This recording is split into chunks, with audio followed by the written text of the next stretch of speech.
मेरे विचार बहुत स्पष्ट हैं।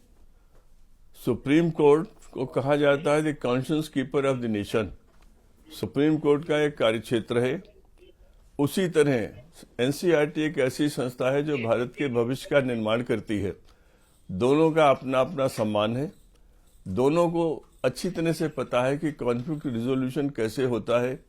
यदि एनसीईआरटी के ने कोई ऐसी चीज की थी जो सही नहीं है तो ऐसा हो जाता है, हर संस्था में होता है, सुप्रीम कोर्ट में भी होता है।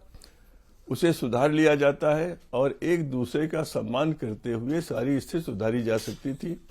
सुप्रीम कोर्ट को, माननीय सुप्रीम कोर्ट को एनसीईआरटी से पूछना चाहिए था कि ऐसा क्यों हुआ, कैसे हुआ, आपने पाठ्यक्रम में कहाँ रखा है, सिलेबस में कहाँ रखा है, किन एक्सपर्ट्स ने देखा है, किन्होंने संशोधन किया है, किन्होंने उसको आगे चलकर उसकी सहमति दी है, अप्रूव किया है। उसके बाद दोनों मिलकर के इसका उपाय निकालते तो न तो संस्था की मानहानि होती। उसकी साख पर बट्टा लगा है और उससे मैं दुखी हूं क्योंकि मैंने उसमें 33 साल काम किया है। मैं बड़े गर्व से ये बात कह सकता हूं कि एनसीईआरटी देश के भविष्य का निर्माण करती। उस भविष्य के निर्माण में मैंने हिस्सेदारी की है। हजारों लाखों अध्यापकों ने हिस्सेदारी की है। और एनसीईआरटी का असम्मान जो होता है तो सारे अध्यापकों के लिए कहीं न कहीं एक कष्ट की बात होती। मुझे बहुत दुख है कि इस घटना को इतनी तेजी से और इस ढंग से और इतने तल्ख शब्दों के साथ इसका संज्ञान लिया गया है जिसकी कोई आवश्यकता नहीं थी। देश में अभी इस समय हर तरफ तल्खी है। उसको समाप्त करने का जिम्मा किसका है? शिक्षा शास्त्रियों का है, एनसीईआरटी जैसी संस्थाओं का है, सुप्रीम कोर्ट का भी है। लेकिन इनको आपस में एक दूसरे का सम्मान करना भी बहुत आवश्यक है। सुप्रीम कोर्ट का सम्मान संविधान जनित है, हम सब उसका सम्मान करते हैं, लेकिन हमें संविधान ने अधिकार भी दिया है कि हम अपनी राय व्यक्त कर सकें। मेरी राय है कि मैं तो कॉन्फ्लिक्ट रिजोल्यूशन पढ़ाता रहा हूँ, जानता हूँ, संस्थाओं में मैंने किया है। कोई आवश्यकता नहीं थी, कोई इतने बड़े नुकसान नहीं होने वाले थे कि एक दिन में ऐसा किया जाता। और एनसीईआरटी निश्चित रूप से मैं ये कह सकता हूँ कि अपनी पुस्तकों में सुधार करती है। हर वर्ष अपनी पुस्तकों का अगले साल रिप्रिंट होता है तो उसमें कुछ सुधार आपको हमेशा मिल जाएंगे। मेरे साथ भी ऐसी घटनाएं हुई हैं और मैंने उनका समाधान निकाला है। मेरी बड़ी आलोचना हुई है, संसद में हुई है, सब जगह हुई, लेकिन हमारे पास कुछ बताने को था जिसे लोगों ने स्वीकार किया था। एनसीईआरटी के साथ भी यही व्यवहार हो सकता था। बाकी आदरणीय सुप्रीम कोर्ट ने जो कहा है वो सर्वमान्य है, स्वीकार्य होना चाहिए। एनसीईआरटी को भी उसके अनुसार कार्य करना चाहिए। लेकिन मैं समझता हूँ, मैं जो 52 साल से के पहले फुल प्रोफेसर नियुक्त हुआ था और तब से लगातार कार्य कर रहा हूँ, मैं इस बात से कष्ट में हूँ कि हमारा सुप्रीम कोर्ट इसको बड़ी और अच्छे ढंग से शालीनता से इसका समाधान कर सकता था।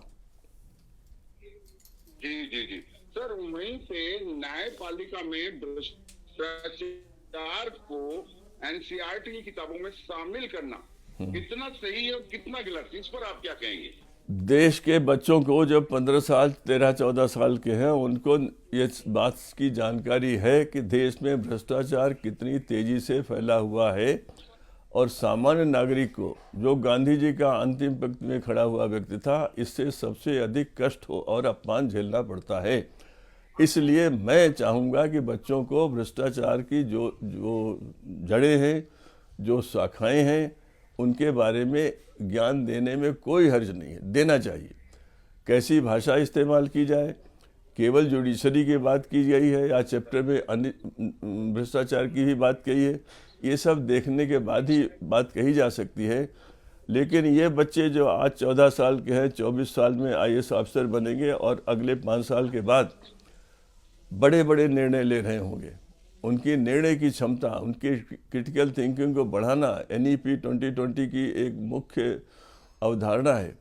इसलिए मैं समझता हूँ करप्शन के बारे में बच्चों को बताना बहुत आवश्यक है। और फिर आप बच्चे बहुत कुछ जानते हैं, उनके पास केवल स्कूल और टेक्स्ट बुक्स ये नहीं जानने को, एनसीईआरटी को भी जानना चाहिए, माननीय सुप्रीम कोर्ट को भी जानना चाहिए कि बच्चों को जो हम अपेक्षा करते हैं वो शायद हम समय के साथ नहीं बढ़ पाए हैं।